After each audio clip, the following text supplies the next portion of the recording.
The Washington Commanders held day 2 of training camp here in Ashburn, Virginia, and today was a lot more ramped up, a lot more energy than yesterday. Remember yesterday they practiced for about an hour, 15, 20 minutes, and it was just more to get their feet wet, get them back out here and ease them into what we know as training camp. And today it was high-spirited. A lot of guys were getting after it. We talked to Daryl Tapp, the defensive line coach, and his energy was out there. He had his guys working hard, and as you can see in some of these drills, these guys were getting after it today. And you saw Johnny Newton out there for day 2 as well, and they're not holding him back. He's really going full tilt, and he looks like this guy that, you know, has a lot to prove and show Commanders Nation that he's worthy of that draft pick to go along with John Allen and Daron Payne.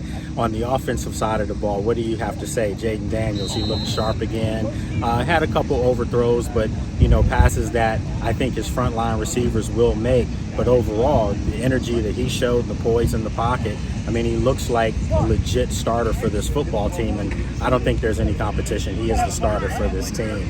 You know, some of the younger guys that made plays today, I mean, you look at Mikey Sanders from Michigan. You know, he's a guy that they're expecting a lot from, and he looked poised out there in the secondary. Tariq Castro-Fields, you know, from Penn State, is another guy that's pleasantly been a surprise for Joel Witt and his defense. So lots of younger guys are coming to the forefront making plays. And then you have the savvy veterans now. It's hard to say that for Brian Robinson, who's in his 4th year, but he looks like a guy that's getting ready to have a breakout season for the Commanders. And I think that they are going to utilize him in a lot of different ways in this offense. So overall, everyone's contributing. It's early.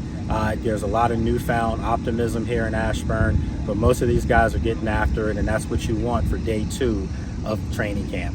Right out here in Ashburn, I'm Lake Lewis.